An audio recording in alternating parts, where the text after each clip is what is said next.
Welcome to what is the 21st Barichara Updates. We've been at this now for nearly half a year, doing these almost every week, although we will not do one next week because Penny and I are escaping out into the Utah desert.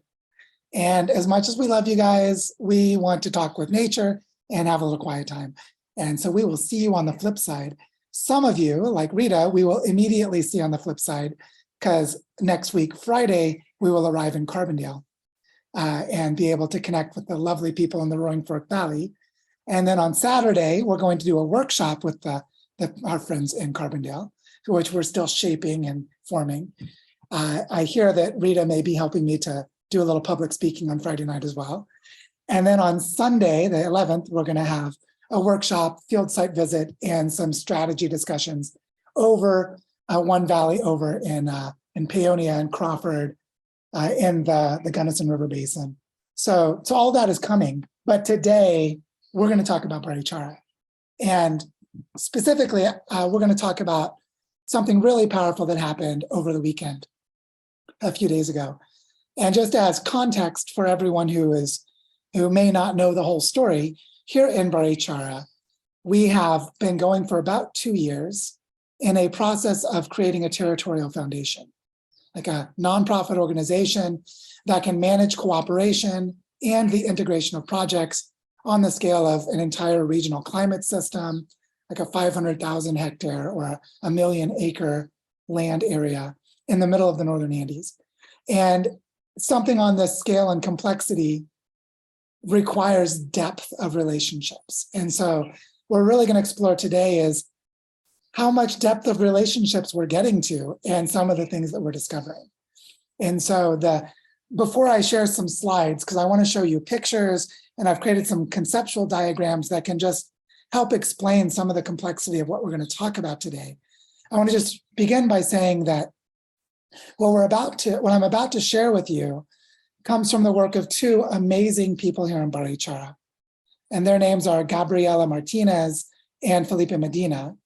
And both of them work with collective trauma, construction of peace, conflict transformation, group facilitation. They both are just really well connected to the subtleties of human culture and human relationships. And you're also going to see that there's something very special about the Northern Andes, and that each part of the world has its own offerings of wisdom and practices. And so we're going to see today, I'll not be able to go in detail into indigenous worldviews of the Andes. I mean, I don't even know them very well myself. They're so alien to me as someone from North America. But to just give you a sense that we're in a context where people do things very differently. And they do them differently in a way that's really positive. And this is part of the reason for having these learning exchanges between bioregions, is that we're going to have strengths of different landscapes coming into our awareness. And so what I want to do today is share about 20 minutes of slides. I'll give a presentation. And then you'll see that the topic we're discussing is so rich, so emotionally potent. And honestly, I hope you'll find it very inspiring. I'm still sort of shaken up by what happened over the weekend and trying to make sense of it myself. I think I'll continue trying to make sense of it for some time as our community here in Barichara continues going. But I think that we will have plenty to discuss, and you will all have lots of things you want to talk about, to ask questions and probe further. So I want to try and hold plenty of time for that. So that's why I want to just jump right into the presentation and get us started. So here we go. First things first is that what we're going to talk about today is, I'm using these 4 words intentionally, living into bioregional governance. So let's just take these words for a moment. Governance is the collective capacity for human beings to live together, to be together, to manage their affairs, to make decisions, to resolve conflicts, to honor and clarify what is important, and a whole bunch of things. And so governance here is really broad and inclusive. Bioregional indicates that it's about some kind of coherent collective identity attached to a specific place. And then I want to really emphasize these words, living into. We're not talking about governance like as a set of protocols or as a design schematic or a blueprint a set of rules or logic. We're talking about living human beings. I mean, just look at us. This picture, the people holding hands together, and that's actually a mop that they're holding. That's Carlos Gomez on the left. And then in the maroon shirt is Camilo Izaza. And then to his left, going further to our right, is Tanya Falconer. And then to her, to the far right is Yvonne Valencia. And here, who we can see sort of behind, is Camila Encenales. And in the background are Margarita Higuera and Natalia Ortiz. These are all members of our community who are leaders of regenerative projects who collaborate in various ways. And just look at their faces. These are people who know and love each other. And what they're doing in this image is they are creating a living sculpture with their bodies of the governance that we have right now for the Territorial Foundation. And what you can see is their interlocking arms, the way that they don't have isolated islands of projects, but they actually collaborate in a web of relationships, and that they're actively weaving into each other as they move into the future. And so this is like a physical manifestation of living into bioregional governance expressed with a mop. We'll talk about how that came to happen in a moment. First, I want to just give a little bit of history and context, which is that our path of walking into bioregional governance began in a really coherent way in August of 2020. What happened in August of 2020 was I visited a piece of land that later became known as Origen del Agua, began crowdfunding to raise money to buy this piece of land and begin restoring it. And I had a vision at that time that this piece of land should eventually be owned by a foundation, by a nonprofit organization established in Colombia. And at the time, I called that foundation Sueños del Bosque, which is Spanish for dreams of the forest's dream. And so I started thinking, maybe I'll create a foundation. My ex and I, Jessica, we were going in together to purchase this piece of land with money that was raised through Earth Regenerators. And we thought, oh, we'll probably set up our own foundation. We might invite other members of the community. And the important thing to note is that 2 full years later, this foundation still doesn't exist, at least not in legal form, but it definitely exists in cultural form, and it has changed substantially. And this is because the same money we raised to buy Origen del Agua enabled us to create the Barichara Regeneration Fund starting in the spring of 2021. And we used crowdfunded money to create an advisory council. Notice how we're starting to practice governance. And this advisory council was given the task of creating criteria and priorities and had a pool of funding. And it supported 15 projects with a territorial or a bioregional scope, which means throughout the year 2021, there were leaders of 15 local projects practicing bioregional governance through the Barichara Regeneration Fund. So we were practicing making decisions, creating a vision of the territory, priorities around water, around collaboration, around reforestation, around education, and other things. And as we were practicing this bioregional governance, we created this event called Tejiendo Fondos Semillas, which is just Spanish for the weaving of seed funds. The weaving of seed funds. And November 29th, almost 1 year ago to the day, we hosted an event by this name, where about 120 members of our community came together, practiced community philanthropy, celebrated the 15 projects that had been supported, and pooled together money within the community to support 4 projects. And so again, we were practicing bioregional governance.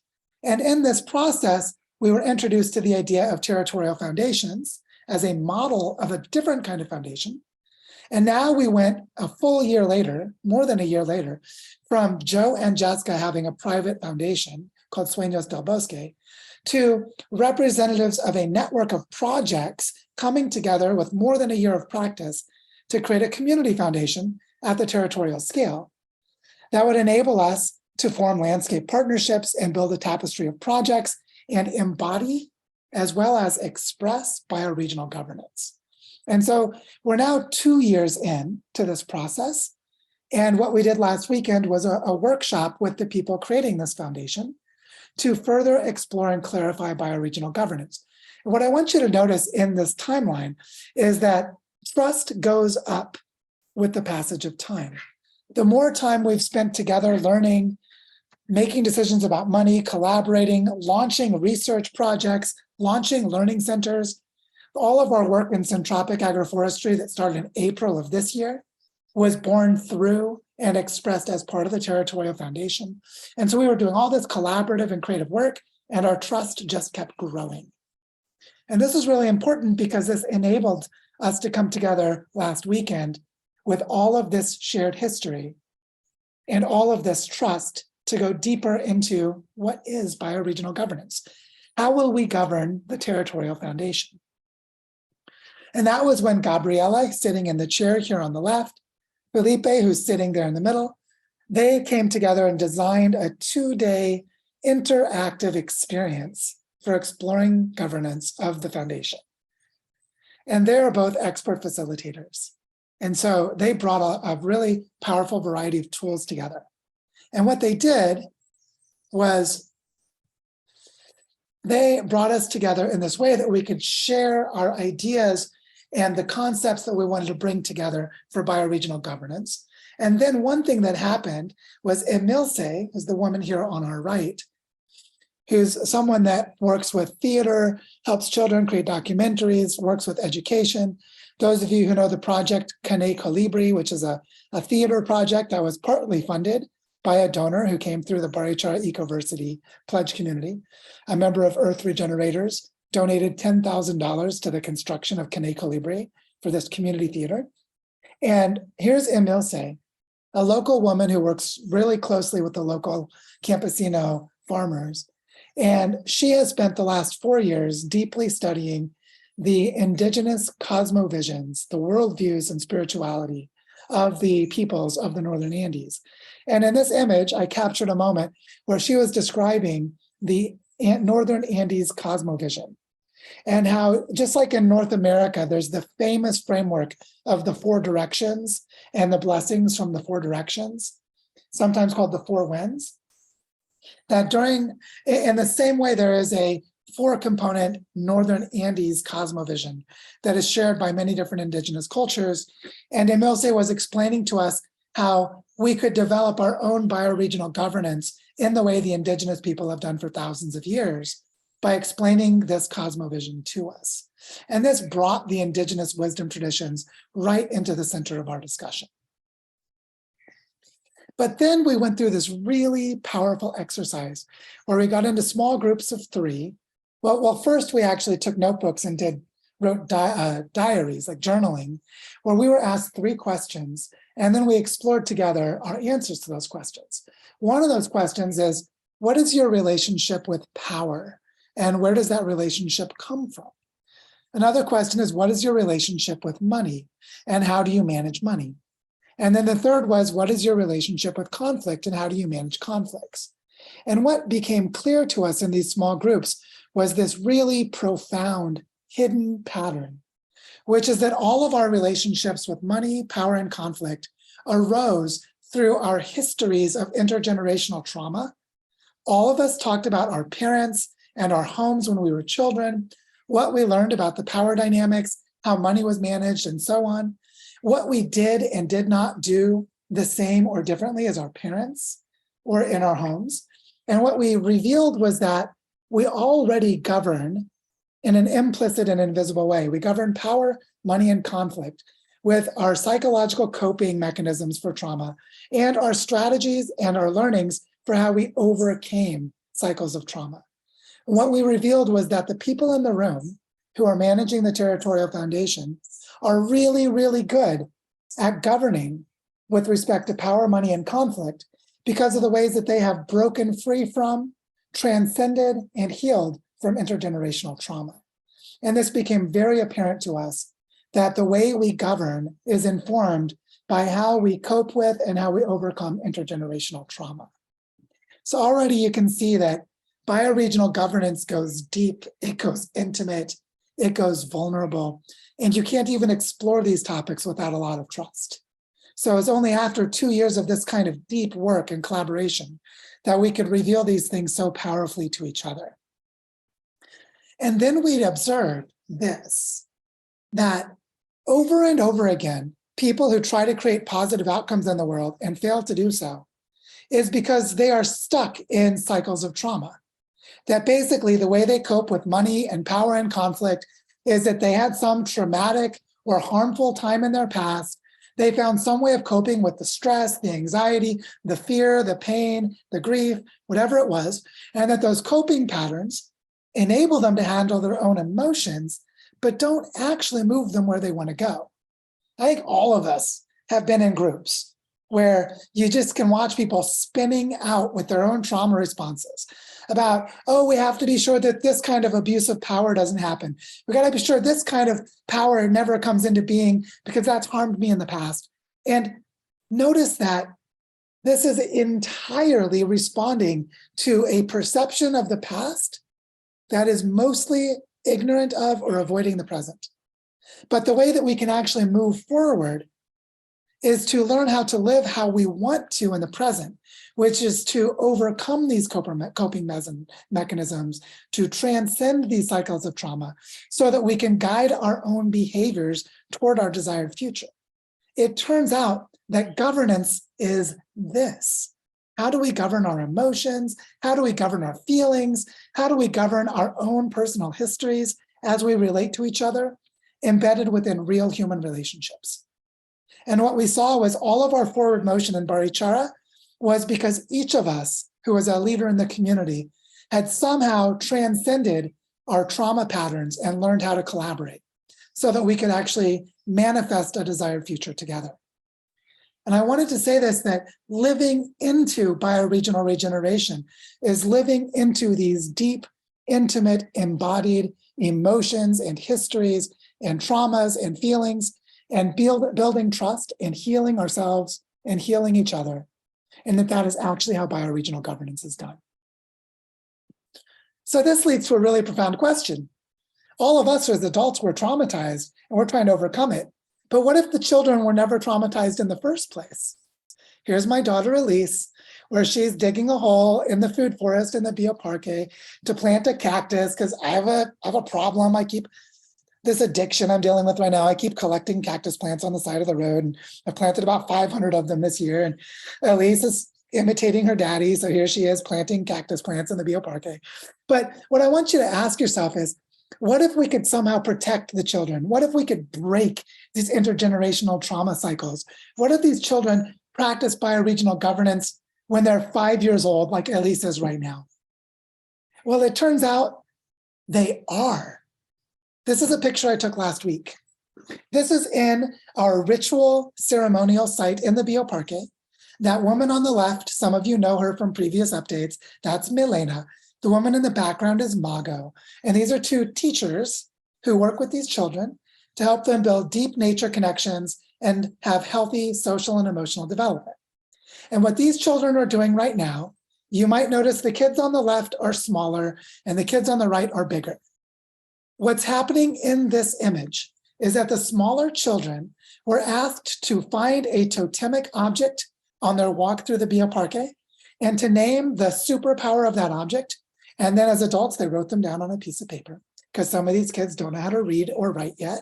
And then the older kids are about to go on a quest to restore the Barichara River as part of a campsite project that's about to happen in 2 weeks called Pasos de Agua, where there's going to be a 5-day immersion for the kids to learn how to restore the Barichara River. And the older kids are going to become guardians of the Barichara River. And to prepare them, these kids are like 8, 9 years old. By the way, that boy on the right in the hat, for those of you who've heard me tell this story before, that is the boy last year who asked for the microphone during our big community event and said he wanted to restore the Barichara River. That's Sebas. He's a really powerful future leader in the making.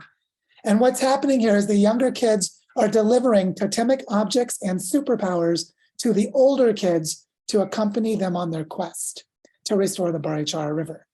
I'll only share one. Elise, my daughter, her superpower that she came up with was she found the most brightly colored flower she could find.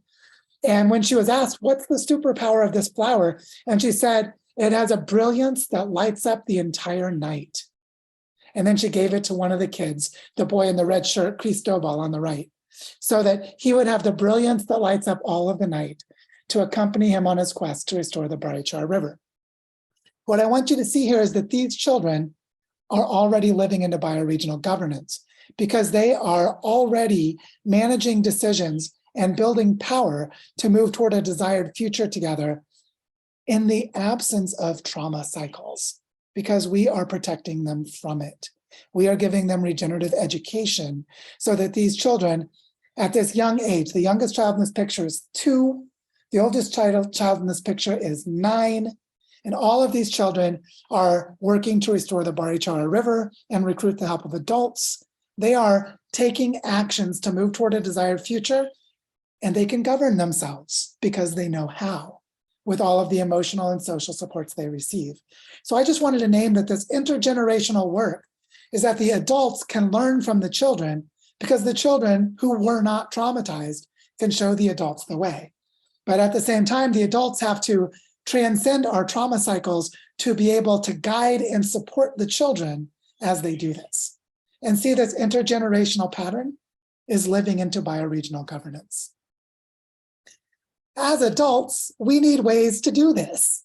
And one way to do this comes out of the work of the Brazilian educator Paulo Freire, who created this powerful thing called pedagogy of the oppressed, which was later developed into a facilitation technique called theater of the oppressed. Theater of the oppressed, as the name suggests, so this is an indigenous practice of South America translated into a trauma healing process. The idea for the theater of the oppressed is to use our bodies and do improvisational theater to explore power, oppression, domination, liberation, freedom, love, whatever we need to explore in our politics and our economics through our bodies. And what you can see in this image is here's a group of people who were asked to move their bodies around in space, exploring how their bodies express power. And notice that one thing that happened was the chair underneath Camilo is the chair of the shadow of our psychology. And Camilo decided to embrace his shadow. Now, no words were spoken. Everyone's just moving around in the space with someone playing a drum. And while Camilo embraces his shadow, all of his friends in the community just intuitively come to comfort and love and strengthen him. And notice how the theater of the oppressed allows us with our bodies to heal and transform power into community strength. And so this was one of the facilitation techniques that Gabriella and Felipe used during the workshop. Now, this led to something really concrete, which is a graphic I created where some of you know that we're about to start fundraising to support a lot of different projects. Here are 6 specific projects where each of them had told me what their budget is and what their financial needs are. And so I added it all up. These 6 projects together need $97,000. And we've already raised $33,000, a $3,000 donation that came in last week for Pasas de Agua. We received a $10,000 donation from Mustard Seed Trust, with $1,000 going to the fiscal sponsor to support syntropic agroforestry. And we have $21,000 from a Gitcoin funding round that took place in October. And why I show this graph is that after that weekend of practicing and experiencing with our bodies this way of bringing together indigenous cosmovisions and practicing governance, now in the next couple of months, we need to raise money together and allocate funds together. We need to practice governance in very, very concrete ways. And so I brought this graphic to the end of the weekend workshop to say, and now that we're relating to each other so deeply and so powerfully, let's do this. Let's continue weaving our tapestry of projects. And so this relates to the larger work we're doing in BioRegional Activators. This is a graphic I showed yesterday on the community call of BioRegional Activators, which is just to say that in the background, this is not in Barichara, this is us as a global network.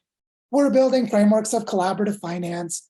We're engaging in community activation and providing social supports to the people of Paonia, the people of Carbondale in Colorado. Pretty soon, Penny and I are going to Toronto to work with people in Canada. And we're doing this work with community activation and collaborative finance with these Barichara updates and other activities online. I'm not going to name all of this. I'm just going to say that what we're doing in Barichara can be brought to this digital community as well.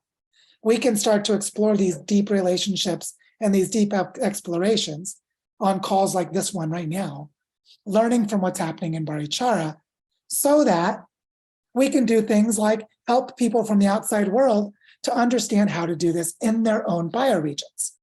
So here I can show you, these are pictures of 11 of the projects here in Barichara that need to be funded. Earlier I showed there were 6 that had budgets. There are actually more that we're working with. All of these projects are affiliated with the work of the Territorial Foundation, and we're developing a framework for fundraising and collaboration to bring resources to this tapestry of projects. And so we want to show people in other bioregions how to do this, while also continually improving our skills at how to do this here in Barichara. So the fundraising we're about to do in the next few months for Barichara has a dual purpose: to catalyze and continue and deepen the work of Barichara's bioregional regeneration, and to develop insights, learnings, and resources for other bioregions as well. So I just wanted you to know that there are parallels between what we're doing in Barichara and what's happening in other bioregions. And of course, we're doing this at a continental scale. BioRegional Activators is less than 2 months old, and we're already working with 8 bioregions, which are on this map. And I think there will be a lot more than this very soon. Like, as I said to Bennett at the beginning of this call, that there are a few people in Taos and Santa Fe area of New Mexico that are reaching out to us. There are others too that are starting to feel into whether we should play together. So I think pretty soon we're going to have a lot more bioregions who are going to be trying to learn from this kind of work. And the simple metaphor for this, to take all of the richness of what I just provoked for us to discuss. This is a picture I took yesterday. I was walking with Elise to the bioparque, and I found 6 baby cactus buds that I lovingly carried. Look, they're all in the palm of my hand. And I carried them to the bioparque and I planted them. The reason I'm showing you this picture is that if we can gather together the seeds of life, like the seeds of these 6 cactus plants, if we can create a container of trust and love and mutual support, we can carry them to the fertile soil where they can be planted and grow, which is what we're doing with these different projects within Barichara. And it's also what we're doing with these different bioregions at a different scale. And so here's just a visual metaphor for one way we can do this. Lovingly gather them in your hand and care for and tend to them as they are planted and as they're nurtured and watered and supported to grow into the future. And so this is a conceptual diagram I created to summarize that the basic way that we're doing this work of bioregional governance in Barichara is we are building upon the foundations of the indigenous cosmovision of this place. And Milce is going to start teaching the rest of us, how do the indigenous peoples of the Andes understand the world, and how do they create harmony in the world? From that indigenous cosmovision of our place, we will be practicing trauma healing, forming pro-social groups, and using the work of trauma healing and pro-social groups to integrate, elevate, resource, and evolve entire tapestries of projects, and building holistic territorial perspectives for our work so that we can do this work at the bioregional scale. But as all of that's happening, something else that came up over and over again during the weekend workshop was this. There is always a shadow. Sometimes people call this shadow work. The shadow of our traumas, the shadow of violence, the shadow of abuse, of pain, of suffering. And what we learned is that all of this work must be done by working with our shadows, so that this deep, hidden, dark, painful part of ourselves can be brought into the light and healed. And this is why the trauma healing work is so fundamental to what we're doing, is that we came together over the weekend as a group of people who love and trust each other and have worked together for 2 years. Some of the people in the community have worked together for longer, but as a group, we've been doing this work for 2 years, and we are bringing our shadows into the light to be able to do this work. And so this is real governance for bioregions. This right here, this is how we're doing it. And so that's what I want to discuss with you, and we can have a conversation about it. So as I said, this is deep and subtle and profound. And I believe this is the way we have to do this work. Each place will do their own version, their own way of doing it. But if we cannot come into deep relationships with each other, then we can't do this powerful collaborative work moving into the future, especially with planetary collapse and the dangers that are ever present around us. So I'd love to have a discussion about this with questions, comments, and we can start with Brian. Oh, heavens, Joe, you just kind of, for me, opened Pandora's box, because what you just shared is, for me personally, the most impactful reality that I've been confronted with. I mean, I've been wrestling with it, but I've compartmentalized it from, and pretty much separate and apart from my own work, my own efforts. And what you've just done is to kind of show the futility of trying to do that. But as a more or less average human being, I mean, the magnitude, the scope, quite frankly, of confronting the trauma in any kind of way that there's a sense of being able to change. I mean, I'm pretty attuned to prospects of change in terms of how I've been organizing my own efforts. But as I say, I mean, but it hasn't been working. I mean, obviously, my personal life, there is tremendous conflict, and it is because of the generative nature of the work. Your focus is grounded with Elise's generation. Mine, I mean, I've got grandkids that are younger than Elise, but the real trauma right now is with a 33-year-old daughter, and it's there. All the indicators are it's unsustainable. I mean, it is so extreme, and I've kind of just today been, because over the last couple of days I've been the actuality of how broken the system is. The system is it's not even capable, and it's not even close to being capable of doing anything constructive. I mean, the personal scenario I'm dealing with is at around five years or so. So my question, kind of given that. And I mean, this is my background, my schooling and my background over decades now, and personal recovery has brought me to this point. So I have a practice that has a strong spiritual grounding to it. How do I begin to translate that? I mean, one of the things that I'm really perplexed by just over the last week or so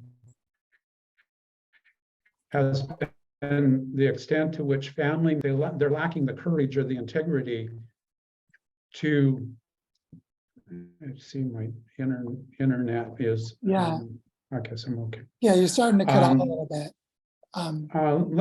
Let me mute my screen here, see if that helps. So that family members are hiding, and they're lacking the courage or integrity, basically, to communicate and dialogue with each other and provide information if there's any hope of change. That and there's just no real centralized collective dialogue that is, and just an otherwise insane. I mean, it is bad. Well, What do Brian, you think? what I was thinking to share is, I don't think Margarita will mind if I tell part of her family story. I won't go into the detail of what she shared with us in the group. But she said that her father was an administrator for a hospital in Bucaramanga, which is a big city nearby. And that there was a time when a lot of violence was happening and many of his friends were disappearing. There was an extended period of violence in Colombia, which is a major backdrop of trauma for people of this region. And that her father actually lost or squandered significant amount of money that was supporting the healthcare system. And that her mother was left to, and they were like, because her father had a good job, they lived in the wealthier part of town, but then all of a sudden they didn't have enough money to live there anymore. They still lived there, but she said there were times when they couldn't afford to pay the electricity, and it was embarrassing because they lived in this wealthier part of town, but all of a sudden they were struggling. And that her mother started finding lots of creative ways to manage the home economics. And those of you who know about Margarita, because I've talked about her a lot in the past, Margarita is this incredible person who has helped create economic processes in Barichara through trauma healing and working with women. And what was revealed was that when she watched her mother just forming relationships with other women to be able to support all their families when they didn't have money, that was one way that Margarita learned how to cope with the traumas of her family's struggles and their shame with her father, was by learning how to form pro-social solidarity exchanges with neighbors, which she's now using to help us prototype a transformation of the regional food system here in Barichara, to just make concrete how dealing with patterns that were dysfunctional in her own family basically gave her the tools and the resources to become a transformational community leader later. And that we were all able to see that when we were looking at this work together. And so it's in that way that we can see that without coming together into a community process, it's just you dealing with your baggage and me dealing with mine. But if we see that Margarita was so creative at dealing with her baggage that she created healing processes for entire networks of women in the community, which enabled an alternative economic model to be born. We should all study, the psychological development of Margarita. How did she do that? And, and so it's just really interesting to see that these coping mechanisms are not negative. It's just that they're usually unconscious. Her coping mechanisms are how she does community work.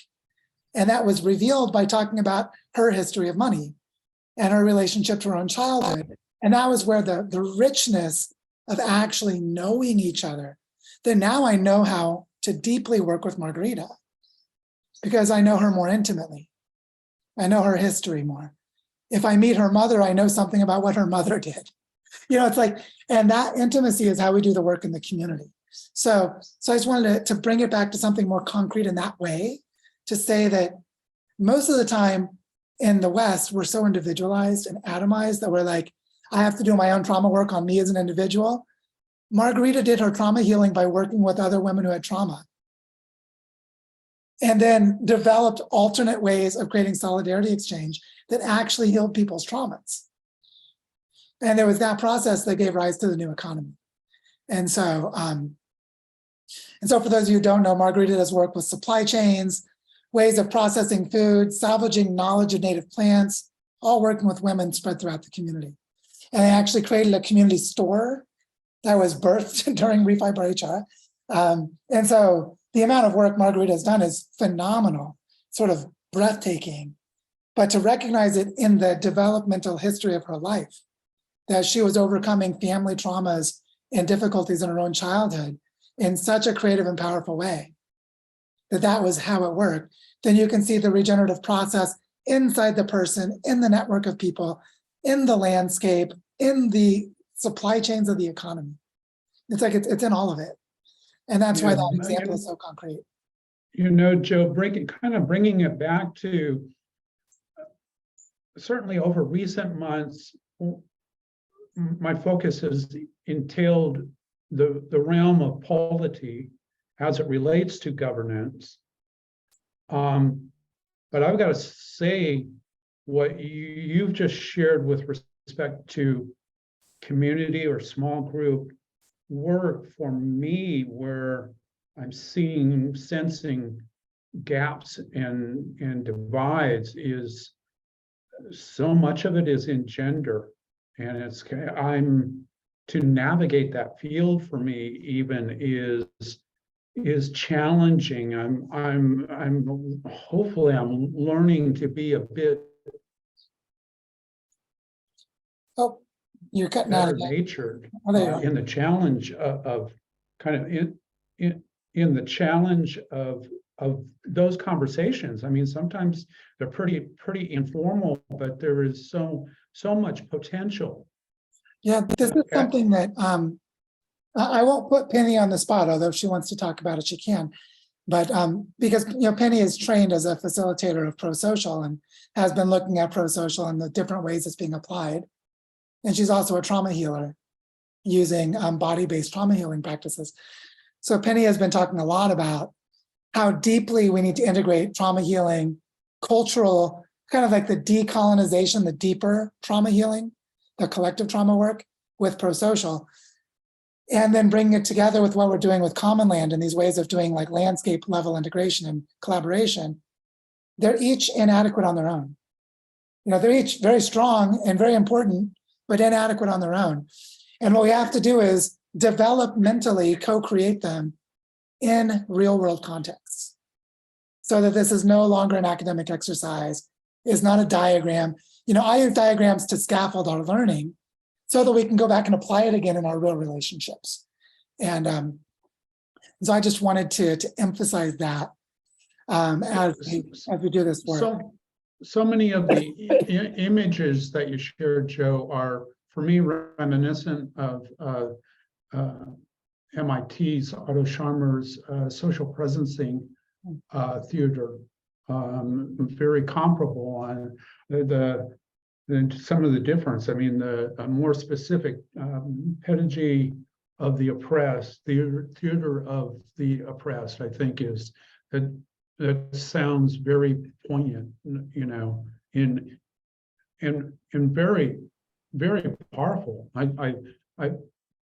That's really hands-on stuff. Yeah. Thanks. No, I think it's really important for us to recognize, as Brian is role modeling, this is personal. Like, it doesn't get much more personal than this. And this is actually where we have to do our deep work.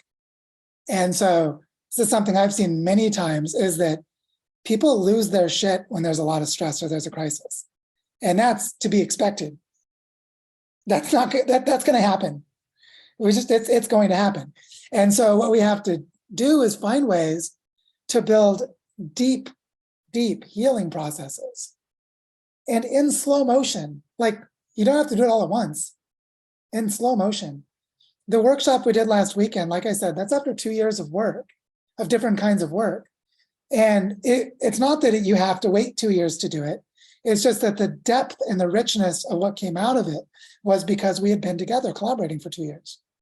And so, we can revisit it. We could do the same activity again in a year and it would be different, because we would have all have evolved and changed. And so the kinds of questions that come to mind for me are, for all of you to think about, are like, in your own community, is what I just shared realistic? Or are you like, damn, I can't even imagine us doing that? Or where do you see it already happening in some way, even if it's not really systemic? Or another one, for those of you who work with like Web3 and crypto and these things called decentralized autonomous organizations, where people talk about governance in so-called trustless networks, where you remove every need for humans to relate to each other, so the technology is the intermediary. I just want you to feel how different this is. And I'm not saying that that approach is bad. I'm actually not saying that at all.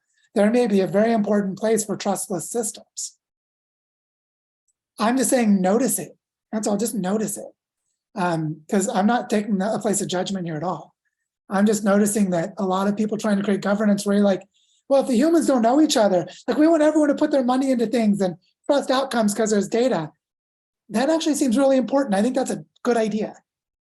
Where you trust the data efficacy of the system.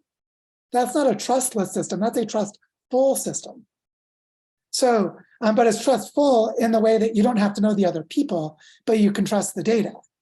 And so that's why I said that trustless, I'm playing with it, and I'm teasing it, because I don't actually mean to ridicule it or anything, but just to recognize these are different governing processes. And we're going to need multiple. So I wanted to just, provoke some more thinking and inquiry. Claire, on to you. Yeah, thanks for the question, because it did make me think. The place that I've had a great deal of trouble, and I've often sort of put it on myself that I'm just inarticulate and having a hard time conveying the connections and the healing that can happen at that very grassroots level. And I've been in lots of places where when you create the conditions, that incredible breakthrough happens. But to convey it to the next layer of decision making, that's where that storytelling, it haven't been the framework. So I think to tell that story in a way that isn't just dismissed. Mm-hmm.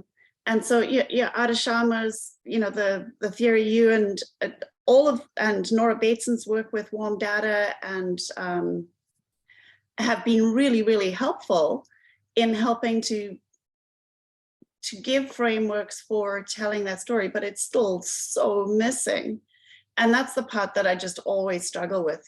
And so, I work on municipal committees, and trying to, at that level, even bring that in is really difficult. And I think the other thing is, I'm a woman. I think that women do tend to get dismissed as being fuzzy and whatever. So, and then just one other thought that I had was, I was really influenced by Hannah Arendt's concept of the banality of evil, which is these minuscule, seemingly inconsequential actions that people take that aren't in themselves good or bad, particularly, but in the context, they actually shift things so that it creates the conditions so that other things that are less acceptable can happen, and they kind of build on until finally you start seeing the monsters that are basically just behaving in the footsteps of what has evolved. Anyway, I just wanted to bring that in. So thank you. Yeah, the only thing I'll say is yes to all of that, yes. And that making that shadow visible, which requires a lot of work, a group work to get to the place of really making that visible, is an important part of this. And Gabriella, as a leader of that group, she's part of the team that works with the women's circles for trauma healing. There's a lot of healer woman archetypal energy in what's happening in Barichara. So that's not an accident, just to further support what you were saying. So thank you, Claire. More for us to chew on and think about. Stan, on to you. Oh, no. Well, thank you, Joe. I think these are very, sensitive stories and healing stories. And so the first, and I saw your posting from David Bollier. I can tell a lot of people are tapping into more than commenting and pro-social, but it's really the trust build. I think of it as trust building, not just trauma. I'm kind of more a rose-tinted glasses person. So my mom taught me to always spin for the positive. But one of the things I just wanted to suggest, and it came out of conversations with Gail and also with Megan, she talked about urban rewilding. A lot of us are kind of tone deaf. You're really sensitive, and Claire, several. But I think it also it's a natural pattern. So when you're in nature, you can get in touch with it from the animals. And so for a lot of people, it happens with pets. And I just wanted to suggest that as a variation of trauma healing, pets have unconditional love. And I think you can feel that. So for my wife, that's how she grew up out of a foster home, was the pets in the neighborhood. So I would just get in touch with your natural language. And the language of animals is very visual. It's not coming through the rational part of your brain. It's very well connected. So I think learning how to connect with that, and the idea of rewilding and listening to the birds, the bees, and the trees, that's part of why the trauma is so important for bioregional regeneration, because it's not a human-centric trauma. And I think so in my neighborhood, we learned a lot with dogs, and we got doing it originally because we were worried about, crimes and safety and kids and things. But the dogs actually taught us to behave.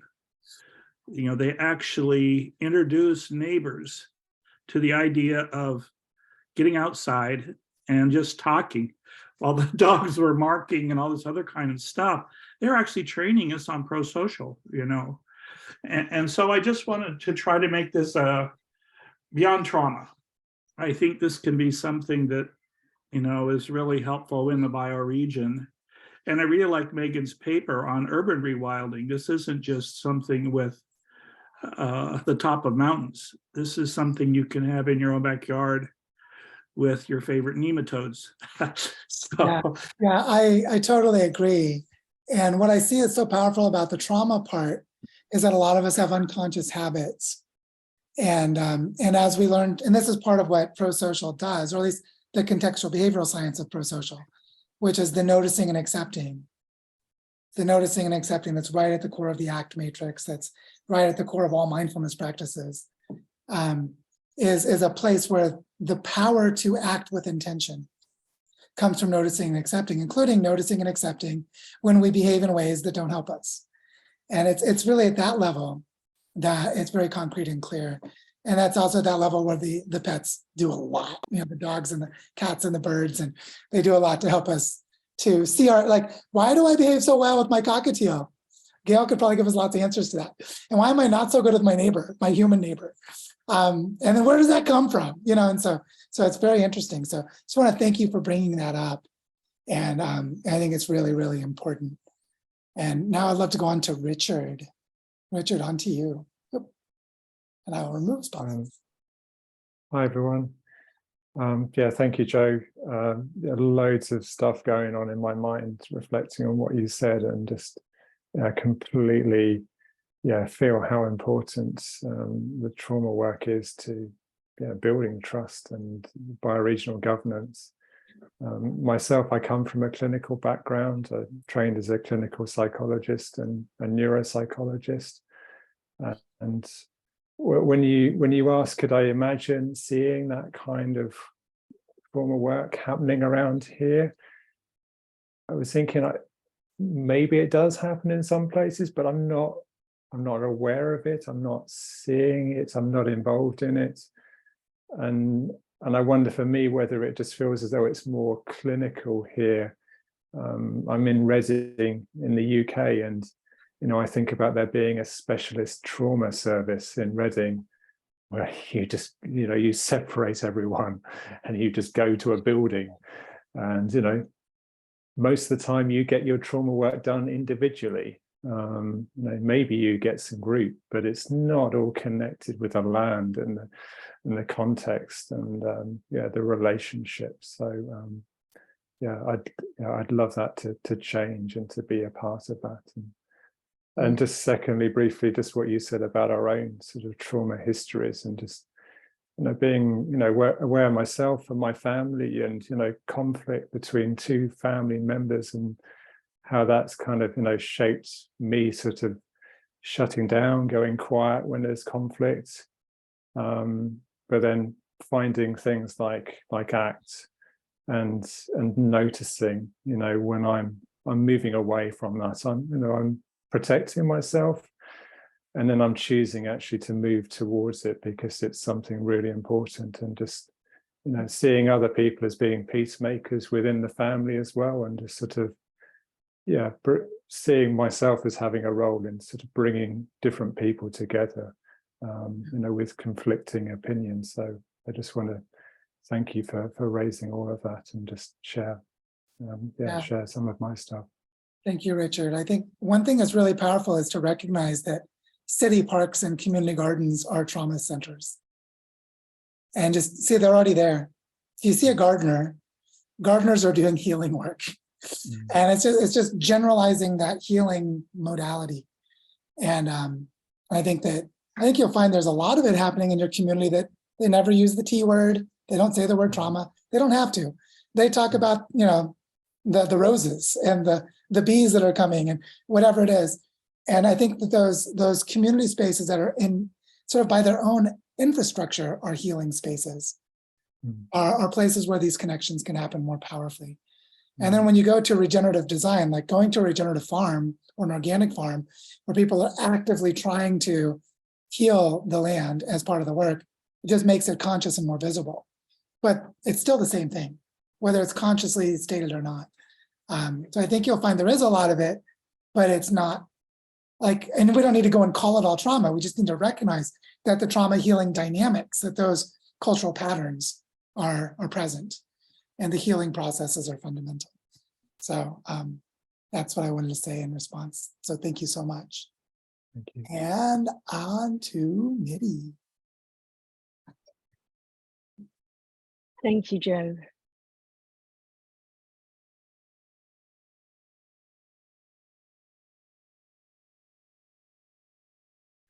I'd like to make visible what, for me at least, has been a shadow element developing in this meeting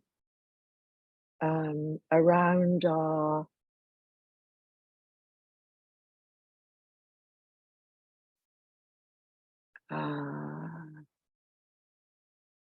what I sensed was a readiness to go into thinking mode. I want to go back to Brian, a name that,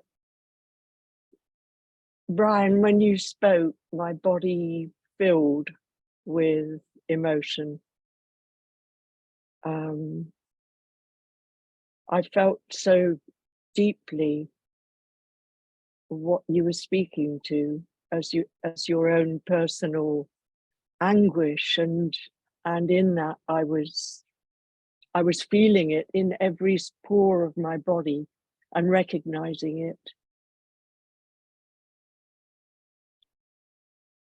And one of the things that I hope to learn to do increasingly in these Zoom rooms is make space, because I think when we listen to me say it, I think I'm back into head mode, talking about, rather than holding and feeling and honoring you and the immensity of your courage to speak up here.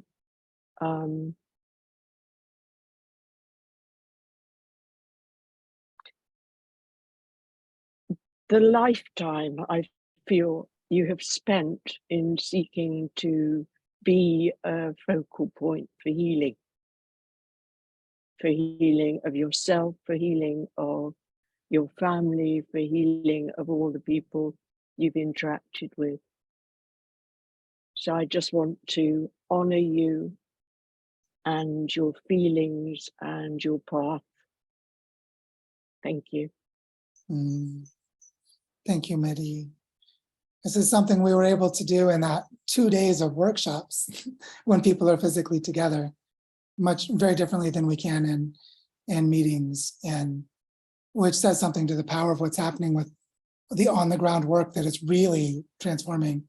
This is something I'll just comment very briefly on, and pass to Simone.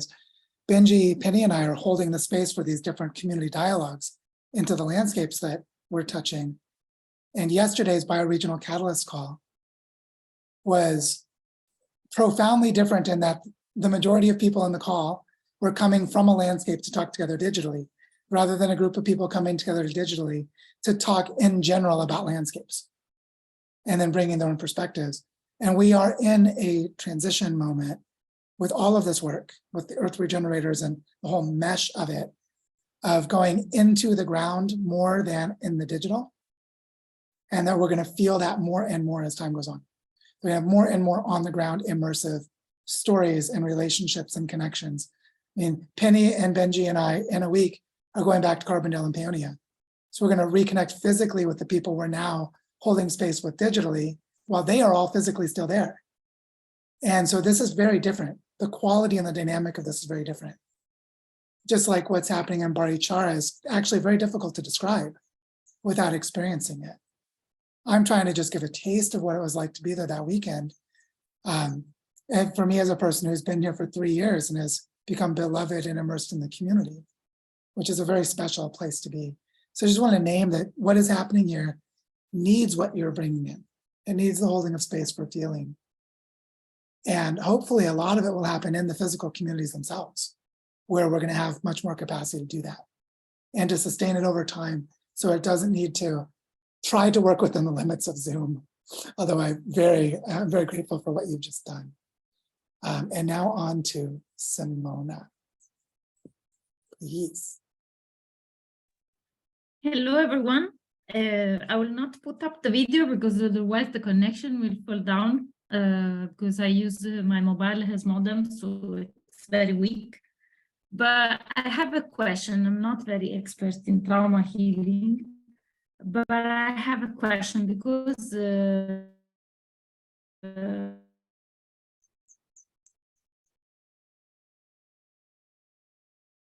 Uh-oh, Simona, we've lost you. I think it was going to be a little, you were cutting out, Simona, we couldn't hear you. I can feel the importance of your question. You haven't even asked yet. How do you Sensors. That's censored. Okay. Anyway, I had a question that was connected with this thing that you told that in Colombia people they were disappearing there, and this made come into my mind one question that is. Does it exist like the differential trauma, like trauma to heal cultural behaviors that are somehow working, that are making people behaving in a dysfunctional way at local level, and traumas that has to be healed at, like macro level. So micro level, personal trauma, then national cultural trauma, biological trauma, and global trauma. Yeah, there's these differences. There are, or it's just, like there are categories, or how can you know if you are traumatized or not, or it's a cultural behavior? This is the question. Yeah, I'll invite anyone who does trauma healing work that would like to specifically answer this. Please just unmute yourself and share. And I will paraphrase. I think it's Seneca, the ancient Greek philosopher, who said it, that the most dangerous or the most powerful way to do harm is with stories. I'm paraphrasing. He has a more elegant way of saying it. Stories kill more than anything else. Like the story that the entire biosphere is for humans has caused a mass extinction event. And so stories, that's a level of trauma that is at this massive and deep cultural scale, the power of story. And then there's like the neurophysiology of your stress responses in your body, and they're all connected. And so I think of it like a threaded fabric that you tug on a string and you untether the whole thing. That basically it's all connected, no matter which scale you work at. And I think two of the most powerful leverage points are the internal work personally, and then relating it to the interpersonal. just I'm doing my own work, but then I'm working with others too. I think that is a very powerful place to basically live a different story together with other people. And then the other is macro historical narratives, like the story of progress or the story of the clockwork universe, these metaphors that last for hundreds of years and shape the movements of entire civilizations. I think those two levels are acupuncture in the sense that they have such powerful leverage. And then all the others are implicated in those two. So if you, whichever one you start at, you're going to end up at the others eventually. But I don't know if there's anyone else who would like to share before we go on to John. Are there anyone else who'd like to share in response directly to Simona first? Penny, please. Yeah, I would just say that if there's something cultural happening, like in Colombia where there's the violence, that a lot of people's responses to try and cope with that are going to be similar, because whatever's going to work is going to work for a lot of people. So for instance, like with all the violence, the way it was in Colombia, the way people responded was that they tried to not be seen and they tried to not say anything so that they wouldn't get noticed, so they wouldn't get killed. So, and then that gets embedded in the nervous systems of those people as ways to respond to something that feels similar, even if it's not actually the same thing happening again later in the future. So you'll see like these patterns in the culture and in people's nervous systems and how they deal with trauma. But at an individual level, they can work with that individually as well to work through those responses. So that's what I would say is sort of like the relationship between individual and collective. If there's something happening in the culture, a lot of people respond in the same way. Yeah, thank you for that, Penny. On to you, John.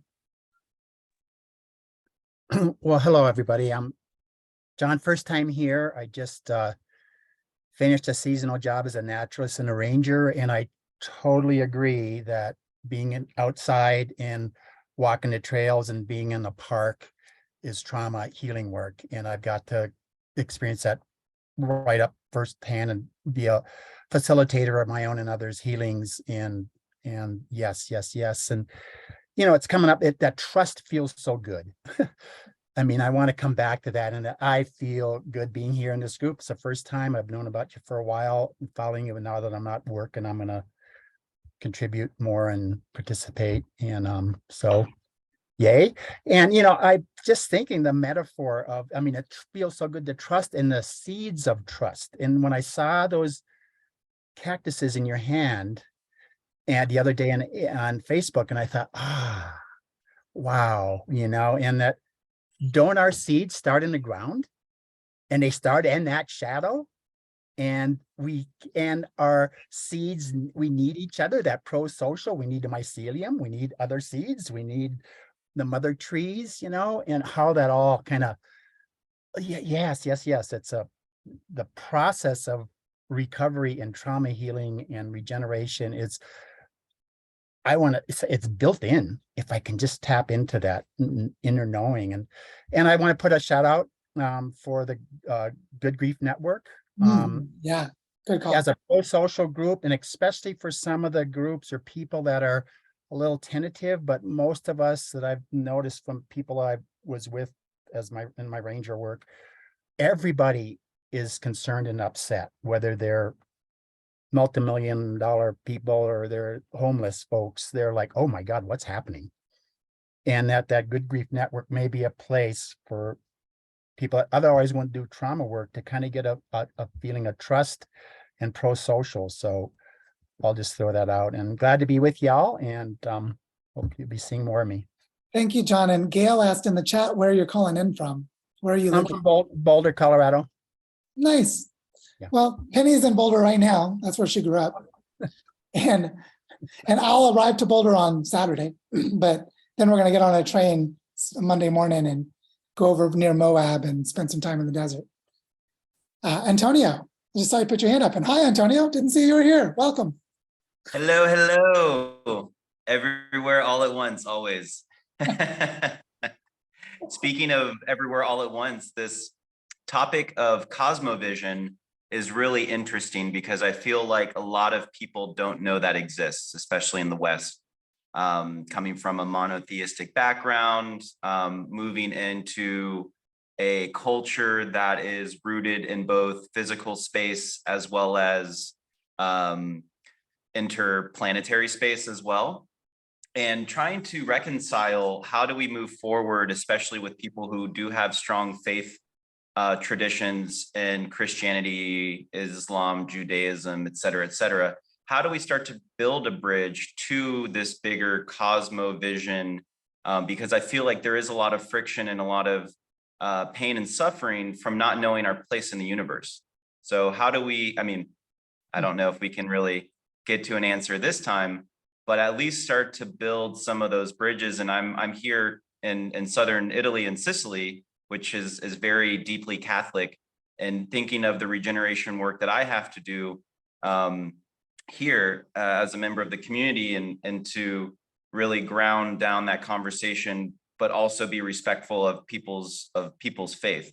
And you know, being in Colombia and having studied the Mayan traditions and Africa as well, there's just so much beautiful mythology and stories and so much artistic material to work with. How do we start to bridge that through this kind of earth regeneration, bioregional activation pathway?